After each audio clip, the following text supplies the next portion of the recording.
एक नगर में एक बहुत धनवान साहूकार रहा करता था, जिसके घर में धन की कमी न थी। परंतु उसको एक बहुत बड़ा दुख था कि उसके कोई पुत्र नहीं था।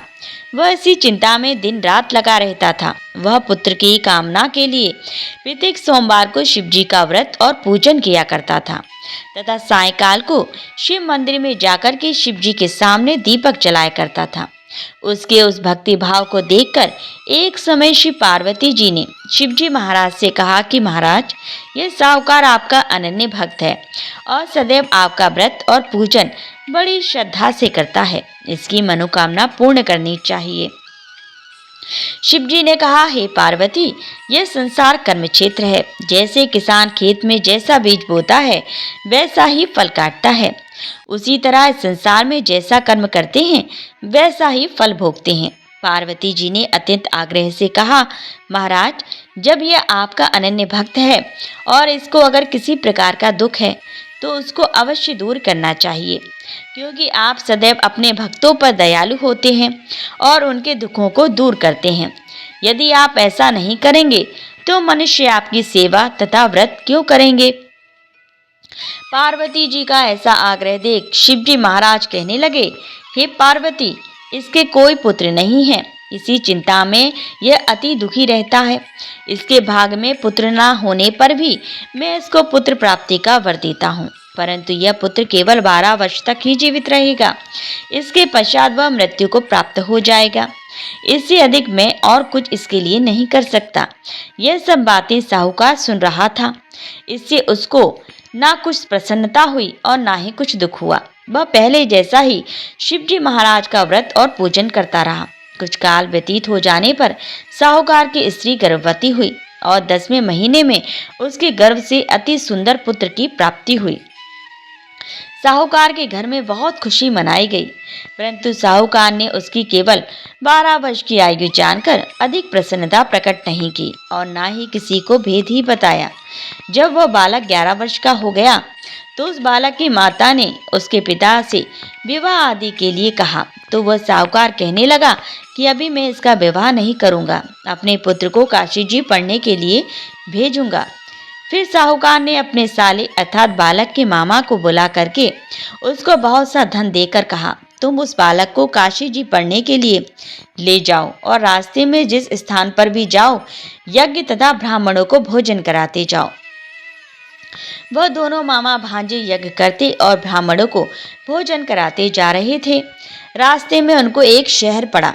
उस शहर में राजा की कन्या का विवाह था और दूसरी राजा का लड़का जो विवाह कराने के लिए बारात लेकर आया था वह एक आंख से काना था। उसके पिता को इस बात की बड़ी चिंता थी कि कहीं वर को देख करके कन्या के माता पिता विवाह में किसी प्रकार की अड़चन पैदा ना कर दें।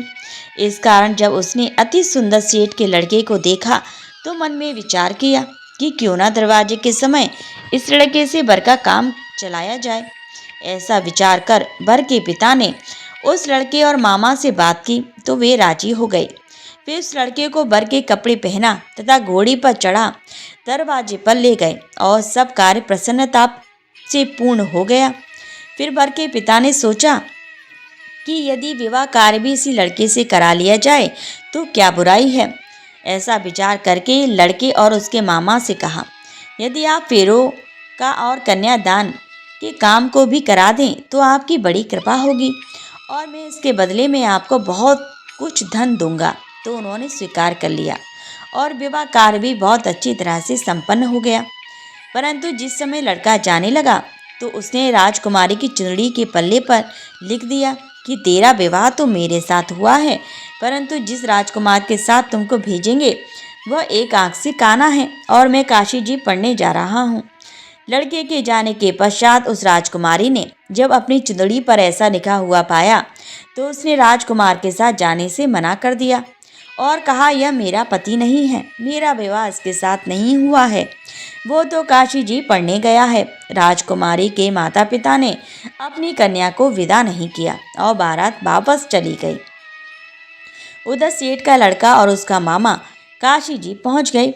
वहां जाकर उन्होंने यज्ञ करना और लड़के ने पढ़ना शुरू कर दिया। जब लड़की की आयु 12 साल की हो गई उस दिन उन्होंने यज्ञ रच रखा था कि लड़के ने अपने मामा से कहा, मामा जी आज मेरी तबीयत कुछ ठीक नहीं है।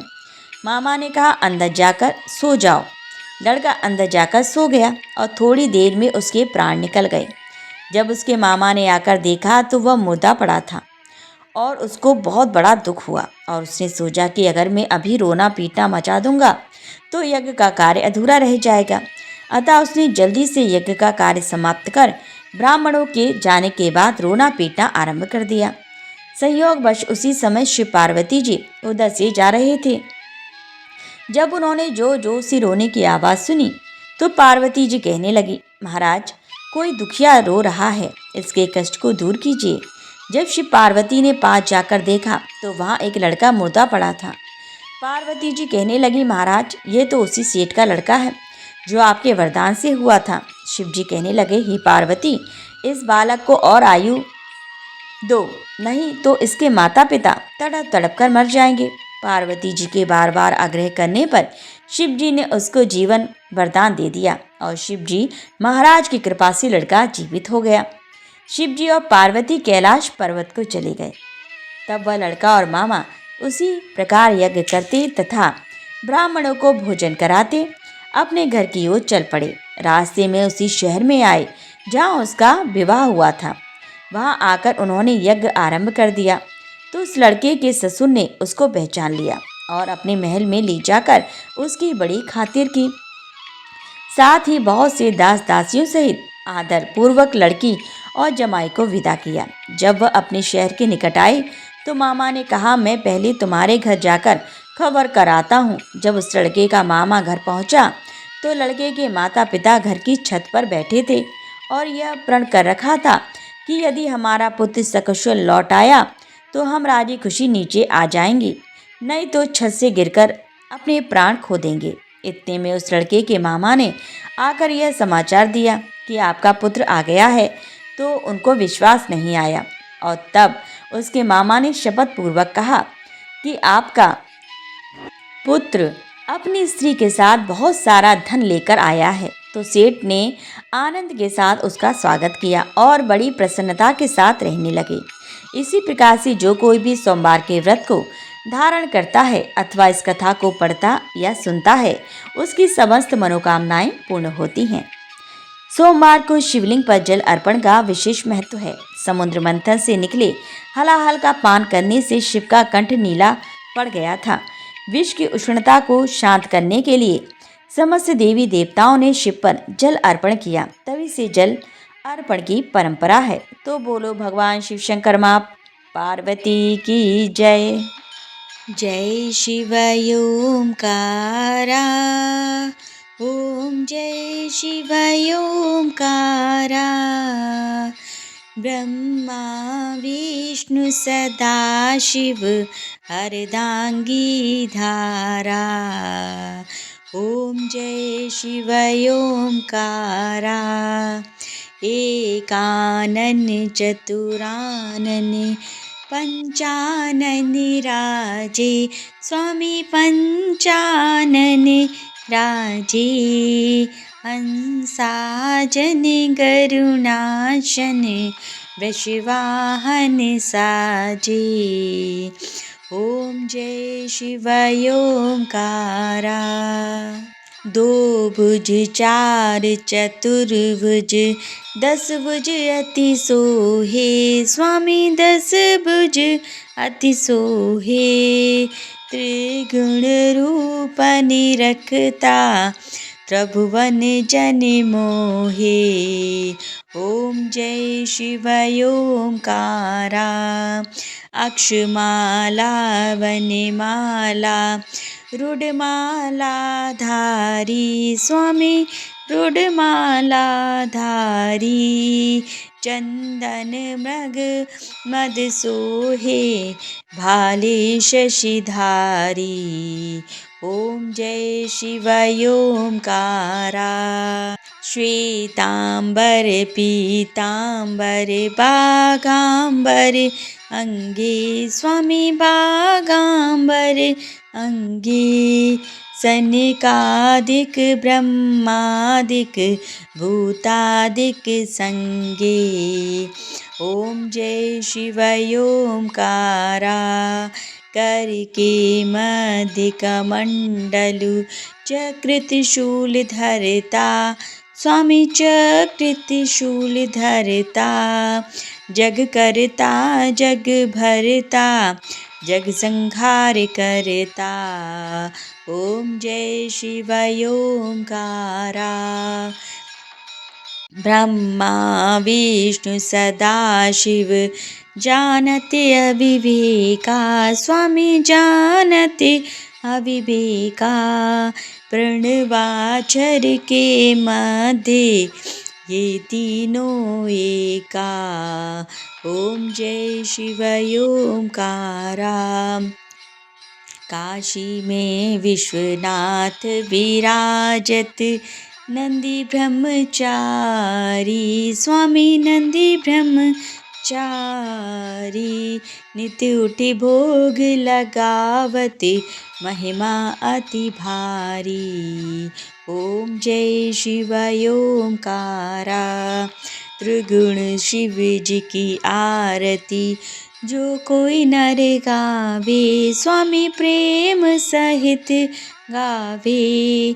कहत शिवानंद स्वामी कहत हरि हर स्वामी मन वांछित फल पावे।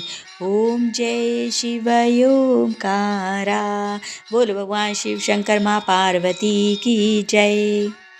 आरती करत जनक कर चोरे बड़े भाग्य राम जी घर आए मोरे।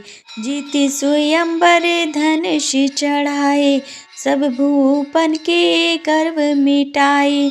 तोरी पिनाक किए दुई खंडा रघुकुल हर्ष रावण मन शंका। आई है सिए लिए संग सहेली हर्ष निरख वरमाला मेली। गजमोतियन के चौक पुराई कनक कलश भरे मंगल गाय। कंचन धार कपूर की वाती सुर नर मुनि जन आए बाराती। फिरत भांवरी बाजा बाजे सिया सहित रघुवीर विराजे। धन धन धन राम लखन दो भाई धन दशरथ कौशल्या माई। राजा दशरथ जनक विदेही भरत शत्रुघ्न परम सनेही। मिथिलापुर में बजत बधाई दास मुरारी स्वामी आरती गाई। व्रत का फल जीवन धन धान्य से भर जाता है।